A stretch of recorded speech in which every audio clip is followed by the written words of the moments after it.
Hai, Assalamualaikum. Selamat pagi. Hari ini kita akan belajar mengenai pengurusan tandas.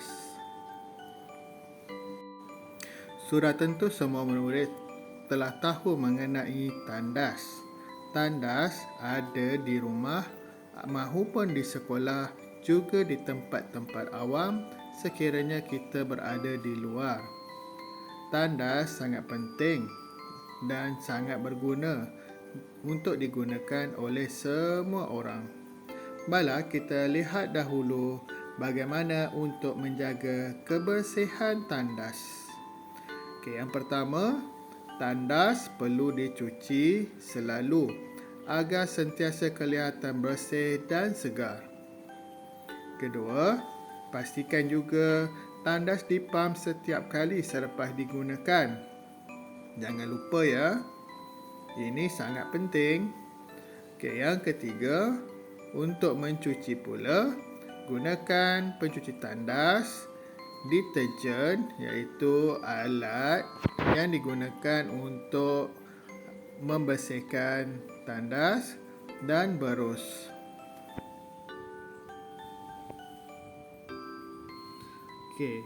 Murid-murid juga perlu menjiruskan air dengan banyak supaya tandas lebih bersih selepas dicuci.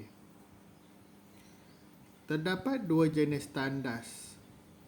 Ada tandas duduk dan ada juga tandas cangkung. Kedua-dua tandas ini adalah sangat penting dan perlu untuk kita menjaga kebersihannya. Jangan biarkan tandas ini kotor. Pastikan flush ya. Seterusnya kita akan lihat simbol-simbol tandas. Pastinya murid-murid telah belajar pada sebelum ini tentang simbol-simbol tandas. Simbol tandas terdapat 4 jenis. Tandas lelaki, tandas perempuan, tandas lelaki dan perempuan, dan tandas OKU. Untuk tandas lelaki digunakan oleh orang lelaki. Tandas perempuan digunakan oleh tandas perempuan. Manakala tandas OKU digunakan oleh mereka yang mempunyai ketidakupayaan. Dan tandas lelaki atau perempuan boleh digunakan oleh lelaki atau perempuan.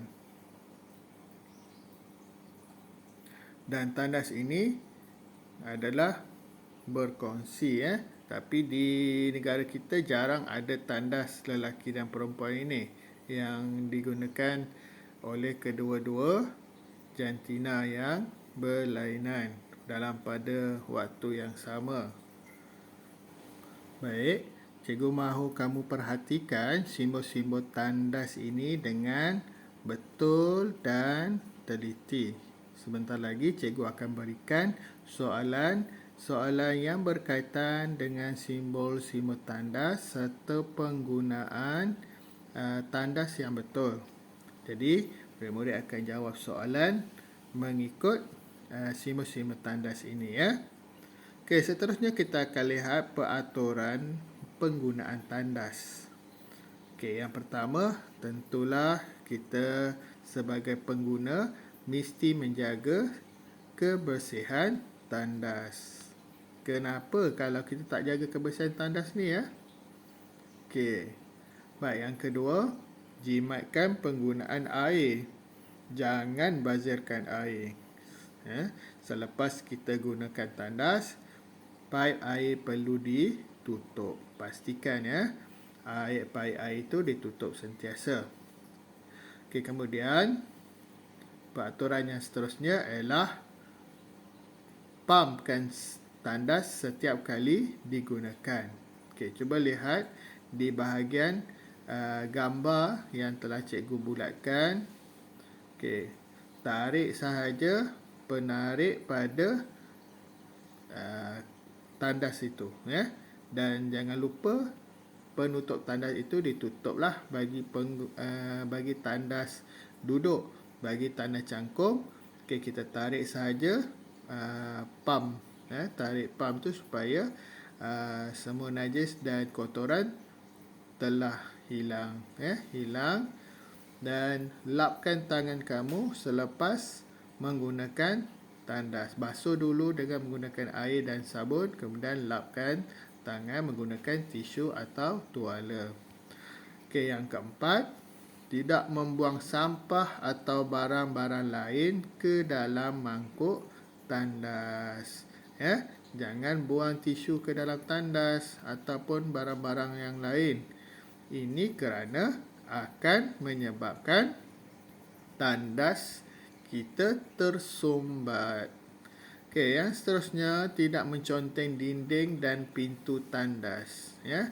Okey, ini adalah antara peraturan yang paling penting apabila kita menggunakan tandas. Tidak menconteng dan merosakkan peralatan-peralatan yang ada di dalam tandas, termasuk pintu tandas. Jangan tendang, buka pintu dengan perlahan dan cermat.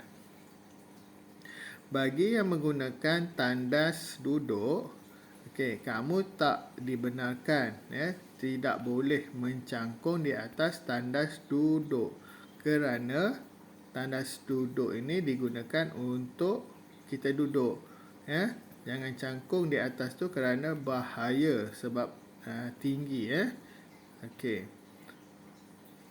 Tengok pada gambar yang telah cikgu sediakan.